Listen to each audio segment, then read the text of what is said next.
Bayangkan, seseorang yang rela mengorbankan tubuhnya sendiri demi dimakan hidup-hidup oleh orang lain, bukan karena paksaan, bukan karena teror, namun atas dasar kesepakatan bersama. Inilah salah satu kasus paling aneh, menjijikan, sekaligus mengerikan sepanjang sejarah kriminal dunia. Kasus Armin Meiwes, sang kanibal Rothenburg.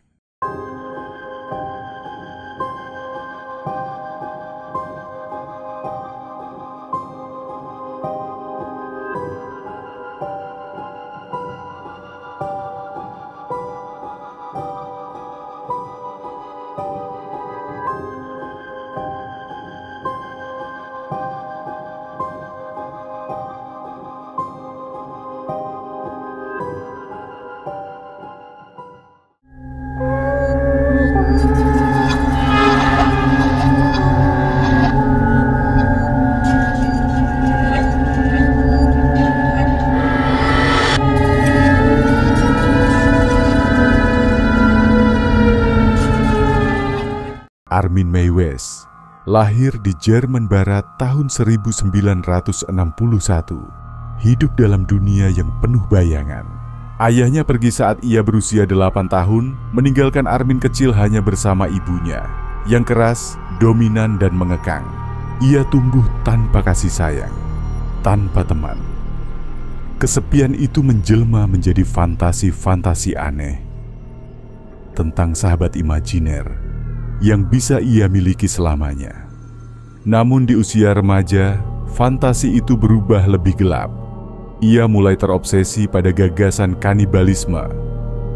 Bagi Armin, memakan seseorang adalah cara paling intim untuk menyatukan dirinya dengan orang lain selamanya. Tahun 2001, di dunia maya yang masih liar, Armin menelusuri forum gelap bernama The Cannibal Cafe. Ia menulis iklan, "Siapa yang ingin dimakan? Saya mencari korban sukarela." Kedengarannya seperti lelucon konyol. Tapi seseorang membalas. Bernd Jürgen Brandes, seorang insinyur komputer dari Jerman, tepatnya di kota Berlin.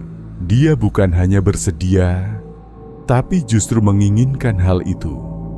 Mereka berdua mengobrol selama berminggu-minggu, membahas detail paling gelap tentang bagaimana proses pemotongan, memasak, hingga makan. Perjanjian itu pun akhirnya dibuat. Bernd bersedia menjadi korban, dan Armin siap menjadi eksekutor.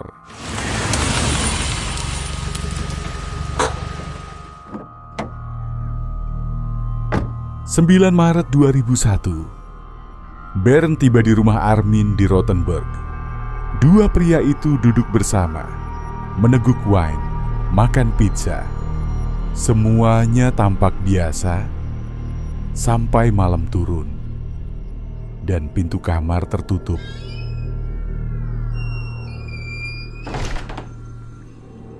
Brandes melepas pakaian, menyerahkan dirinya sepenuhnya.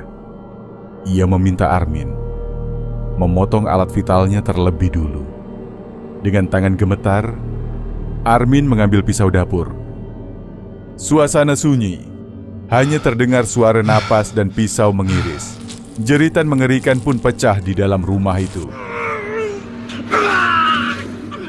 Brandes berdarah parah, namun tetap bertahan, bahkan meminta agar bagian tubuh itu dimasak. Armin menggorengnya dengan bawang putih dan mentega. Namun hasilnya terlalu keras untuk dimakan. Brandes perlahan sekarat. Armin membaringkannya di bak mandi, menunggu hingga Brandes kehilangan kesadaran. Jam demi jam berlalu.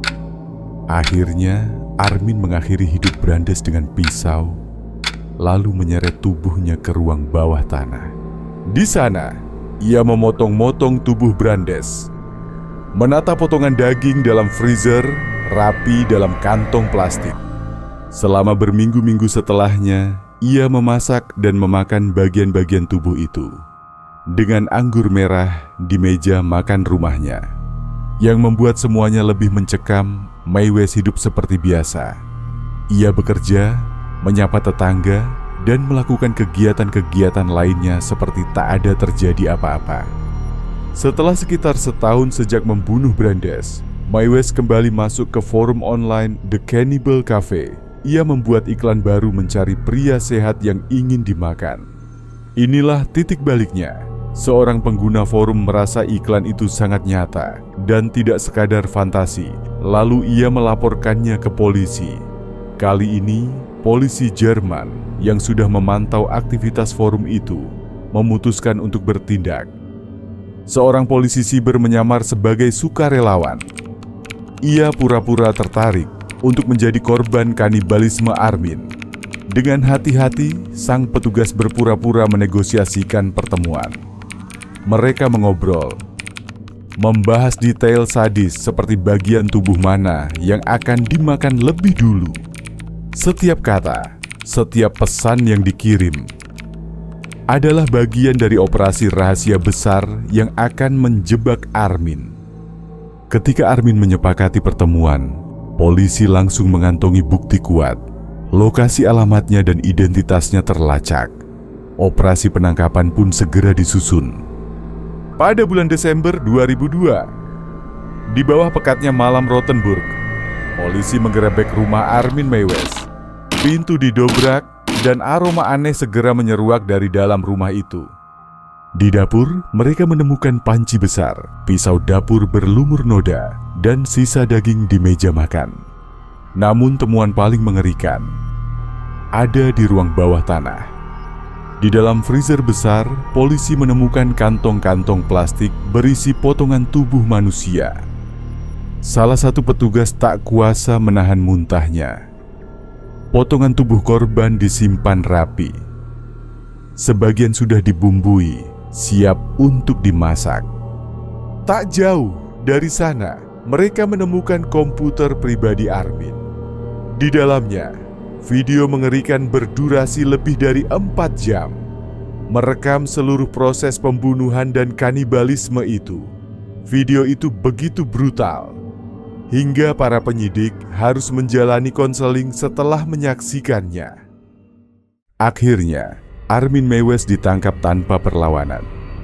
Dalam perjalanan menuju kantor polisi, ia hanya berkata dingin, "Aku tahu, pada akhirnya aku akan tertangkap." Begitulah, melalui jebakan yang dirancang rapi oleh polisi yang menyamar sebagai korban, Armin Mae West, si kanibal Rothenburg, akhirnya tak bisa mengelak. Obsesi gelap yang selama ini disembunyikannya kini terungkap di hadapan dunia. Di persidangan, Armin berdalih, semuanya atas dasar persetujuan. Tidak ada unsur paksaan. Pada tahun 2004, ia dijatuhi hukuman 8,5 tahun penjara atas pembunuhan tanpa motif rendah. Namun desakan publik memaksa kasus ini disidangkan ulang. Dan pada 2006, Armin Mae West akhirnya dijatuhi hukuman penjara seumur hidup. Kini, Armin menjalani sisa hidupnya di balik jeruji. Namun kasusnya tetap menjadi salah satu cerita paling mengerikan dalam sejarah kriminal dunia. Sebuah kisah tentang seberapa dalam jurang kegelapan dalam diri manusia. Dan pengingat bahwa terkadang bahaya paling mengerikan tidak datang dari monster atau hantu, tapi dari manusia biasa yang diam-diam memendam obsesi kelam. Jika kisah ini mengguncang pikiranmu, tekan subscribe. Dan mari kita lanjutkan perjalanan di sisi tergelap sejarah kriminal dunia. Sampai jumpa di video berikutnya.